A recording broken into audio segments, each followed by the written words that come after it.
तो दोस्तों आज हम आप सभी को लेकर चल रहे हैं उत्तर प्रदेश के प्रतापगढ़ जिले में स्थित बाबा घुईसरनाथ धाम। एक ऐसा शिव मंदिर जहां हर दिन हजारों संख्या में श्रद्धालु दर्शन करने आते रहते हैं। कहा जाता है कि यहां सच्चे दिल से मांगी हुई हर मनोकामनाएं जरूर पूरी होती हैं। तो वीडियो आखिर तक जरूर देखिए, क्योंकि आज करेंगे हम पूरा दर्शन, घूमेंगे मंदिर परिसर और जानेंगे इस जगह की खासियत।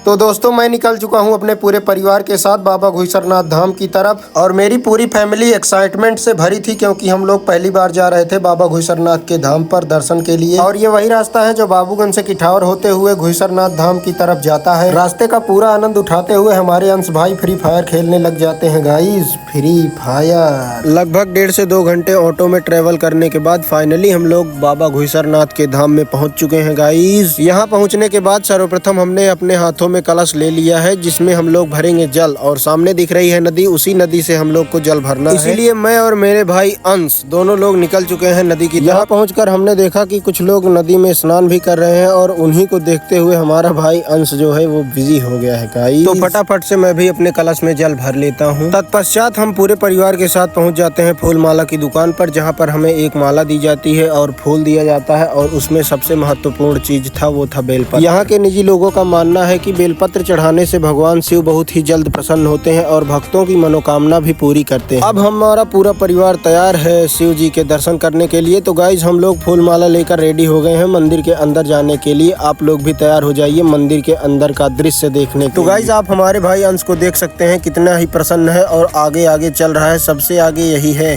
अकेले छोटा सा। फिलहाल शिव जी के दर्शन पाने की प्रसन्नता किसे नहीं हो। अगर हम आपसे यहाँ के माहौल की बात करें तो यहाँ का माहौल बहुत ही ज्यादा भक्तिमय है। गाइज अगर आप प्रतापगढ़ के इर्द गिर्द के जिलों से हैं तो गाइज यहाँ पर एक ना एक बार जरूर आप आइए। अगर आपको अच्छा ना लगे तब बताइएगा कमेंट में। अगर यहाँ के लोगों की बात करें तो वो भी बहुत ही प्यारे हैं, क्योंकि इनका व्यवहार बहुत ही ज्यादा अच्छा लगा मुझे पर्सनली। क्योंकि मैंने अभी तक जिन लोगों से भी बात करी है उन्होंने भी मुझसे बड़े ही प्यार से बात की। मैं और अंशु दोनों लोग आगे आ गए थे और पीछे की साइड में शिवम भैया अपनी बुआ के साथ प्रसाद खरीदने में व्यस्त हो गए थे। और फिर हम दोनों चले जाते हैं शिवम भैया के पास, लेकिन भैया कैमरा देखने के बाद देखो कैसे साइड में भाग रहे हैं। और फिर हम लोग निकल जाते हैं बाबा घुईसरनाथ के मंदिर के अंदर। और ये रहा मंदिर के अंदर प्रवेश करने का मेन गेट, और हम लोग प्रवेश कर चुके हैं मंदिर के अंदर की तरफ। और अंदर आने के बाद हमें सुनाई देती है ऐसी ऐसी ध्वनि। पहले आप भी सुनिए, उसके बाद बताते हैं।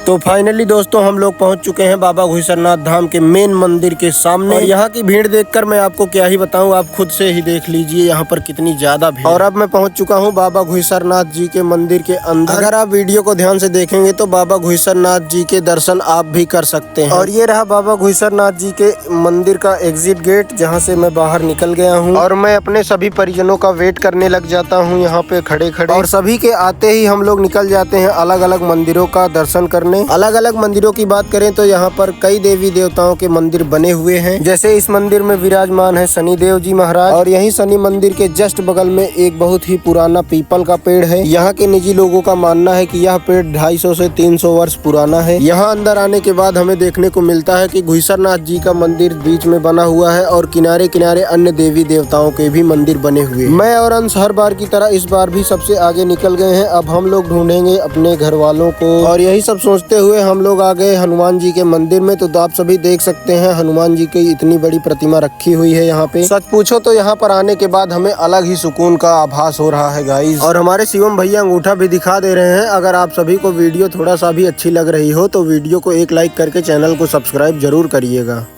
और हम लोग मंदिर के पीछे की साइड जाते हैं तो हमें दिखता है एक बंदर। पीछे आने के साथ साथ ही मुझे पता चला कि यहाँ पर बंदरों की भी संख्या बहुत ही ज्यादा है। और यहाँ पर एक आंटी बंदरों को प्रसाद खिला रही हैं, और बंदर बड़े ही आराम से उसे खा भी रहे हैं। तो अभी आप सामने की साइड देख सकते हैं, ये है बाबा घुईसरनाथ धाम का मेन मंदिर। और यहाँ पर है बगल में इर्द गिर्द में चारों तरफ मंदिरें ही मंदिर, जहाँ मर्जी आप वहाँ। मेरा अंशु आज इतना ज्यादा खुश है कि देख सकते हो किस प्रकार से ये डांस कर रहा है। मैंने अंशु से बोला कि भाई आओ चलो बाहर घूम के आते हैं, तो ये मुझसे कह रहा है तुम चले जाओ, नहीं अभी इसी लोटे से से मारूं। इसी तरह मैं और अंशु मस्ती करते करते पहुंच जाते हैं अपनी बुआ और दादी के पास, जो लोग थक कर एकदम सीढ़ियों पर बैठ चुके। मैंने अपनी बुआ से बोला कि बुआ क्यों सीढ़ियों पर बैठ गए हो, तो इन्होंने कहा मेरा पैर बहुत ही ज्यादा दर्द कर रहा है, अब मुझसे चला नहीं। इन दोनों को देखकर मेरी बड़ी मम्मी भी आकर यहीं सीढ़ियों पर बैठ जाती हैं गाइस। मैंने अपनी दादी से बोला कि दादी चलो बाहर चल के कुछ खा के आते हैं। तो दादी ने कहा कि चलो चलो चल के खाते हैं कुछ, भूख तो मुझे भी लगी है बहुत ही ज्यादा। और फिर क्या था, हम लोग भी निकल गए मंदिर के बाहर और हम लोग चले जाते हैं फूल माला की दुकान पर, जहाँ पर हमारा रखा था जूता। तो हम लोग जूता पहनने के बाद निकलेंगे कुछ खाने के लिए गाइस। और तब तक आप लोग मेरे सामने देखिए गाइस, ये रही नदी और नदी में नहा रहे हैं अभी भी कुछ लोग। इन लोग को देखकर अंशु मुझसे कह रहा है कि चलो भैया हम दोनों भी नहाते हैं। सच कहूँ तो मन तो मेरा भी कह रहा था कि नदी में कूद जाऊं, लेकिन क्या करें भाई, हम लोग कपड़ा ही नहीं लेके आए। इन सब बातों को साइड में रखते हुए मैंने अपने बगल में देखा तो यहाँ पर डेकोरेशन लगा हुआ था, जिसको भी फोटो खिंचवानी थी वो यहाँ पे फोटो खिंचवा सकता था गाइस। और फिर हम लोग यहाँ से निकल जाते हैं किसी दुकान की तरफ, जहाँ हमें कुछ खाने के लिए मिल सके। आगे आकर मैंने देखा कि एक डीजे है और डीजे के सामने सैकड़ों की संख्या में भक्त जो हैं वो डांस भी कर रहे हैं गाइस। इतना देखते ही अंशु मुझसे कहता है चलो भैया हम दोनों भी डांस करें, लेकिन डांस करने का मन भी करता तो कैसे करता, इतनी ज्यादा धूप थी कि यहाँ पर खड़े होने का मन नहीं कर रहा था गाइस। यहाँ भीड़ भाड़ से निकलकर हम बाहर जाते हैं तो हमें दिखता है एक फास्ट फूड का दुकान और हम सभी लोग यहाँ पे अंदर आके कुर्सियों पर बैठ जाते हैं गाइस। अब इंतजार है तो सिर्फ ये हमें कुछ दें और हम लोग। और फिर मैं अपने बुआ से कह रहा था बुआ कैमरा देख के कैसा लग रहा है, तो बुआ कह रही है बहुत अच्छा लग रहा है। फिर मैंने कहा बुआ ऐसे ऐसे करके, और फिर बुआ मुझसे कह रही है तू मुझे पागल कर देगा। इसी चीज को अगर मैं अवधी में बोलूँ तो बुआ मुझसे कह रही है ते हमका पगलवा दे बेरे। और हम सभी ने टिकिया खाकर पानी पीना भी शुरू कर दिया है और ये देखो हमारी दादी लोग भी पानी पी रही है गाइस। और यहाँ से खा पीकर मैं और मेरा भाई अंशु निकल जाते हैं जूस पीने के लिए गाइस, क्योंकि गर्मी बहुत ही ज्यादा तेज थी इसलिए जूस पीना जरूरी। जैसे ही भैया अंशु के हाथ में जूस का ग्लास रखते हैं तो अंशु की खुशी इतनी ज्यादा बढ़ गई थी गाइस कि मैं आपको क्या ही बताऊं। और यहाँ से हम दोनों भाई जूस पीकर निकल जाते हैं। नदी के ऊपर एक छोटा सा पुल है, उसी पुल के यहाँ आकर हमने देखा कि भीड़ बहुत ही ज्यादा है। इसी भीड़ में मैं भी घुस गया हूँ गाइस। इस पुल पर मैं और अंशु दोनों लोग आए हुए थे लाई खिलाने के लिए मछलियों को। नीचे देख सकते हैं गाइस जो काला काला दिख रहा है ये पूरी मछलियाँ ही। और मुझसे अंशु बोल रहा था जिंदगी में कभी पुण्य तो किए नहीं हो, मछलियों को ही लाई खिलाकर पुण्य कमा लो थोड़ा। और गाइस आप सभी देख सकते हो इतनी ज्यादा मछलियाँ हैं यहाँ पे, हजारों की संख्या में। तो यहाँ केवल मछलियाँ ही है और मैंने भी थोड़ी बहुत लाई ली है मछलियों को खिलाने के लिए, जो कि मैं अभी खिलाऊंगा इनको। लेकिन उससे पहले देख सकते हैं आप गाइस जितनी ही लाई डाल रहे हैं उतनी ही ज्यादा मछलियाँ इकट्ठा हो रही हैं यहाँ पे। नदी के बीच में शिव जी की एक प्रतिमा भी बनाई गई है, जो कि ये रही, आप सभी देख सकते हैं। बिना देर किए मैं चला जाता हूँ मछलियों को लाई देने के लिए। तो गाइस मैं जैसे जैसे नदी में लाई डाल रहा हूँ वैसे वैसे कितनी सारी मछलियाँ इकट्ठा हो रही है यहाँ पे, आप सभी देख लीजिए। सच कहूँ तो इतनी सारी मछली मैंने अपनी जीवन में पहली बार देखी है गाइस। आप सभी देख सकते हैं लाई के ऊपर कितनी सारी मछलियाँ एक साथ टूट पड़ी हैं गाइस, लेकिन पता नहीं कौन पाएगा कौन नहीं पाएगा। मैं यही मछलियों के साथ एंजॉय कर ही रहा था, तभी हमारी बुआ आई और हमसे कुछ ऐसा बोल दिया कि हमारा पूरा मूड खराब हो गया गाइस। बुआ ने हमसे बोला कि बहुत देर घूम टहल लिए हो, अब चलो घर चलते हैं। फिर क्या था, मैं मछलियों से अलविदा लेकर निकल जाता हूँ ऑटो की तरफ गाइस। और फिर हम लोग ऑटो पर बैठकर निकल गए हैं अपने अपने घर की तरफ गाइस। इस वीडियो में मुझे जो दिखाना था मैंने वो तो दिखा ही दिया है, तो अब इस वीडियो को ज्यादा लंबा ना करते हुए यहीं पर करते हैं खत्म। तो वीडियो अच्छी लगी हो तो वीडियो को लाइक करना और सब्सक्राइब तो करना ही करना है। आप लोग कमेंट करके जरूर बताइएगा कि आप लोग वीडियो कहाँ से देख रहे हैं, मैं भी तो जानूं मेरी वीडियो कहाँ तक पहुँची है गाइस। आज के लिए इतना ही गाइस, फिर मिलते हैं नेक्स्ट वीडियो में, तब तक के लिए बाय बाय।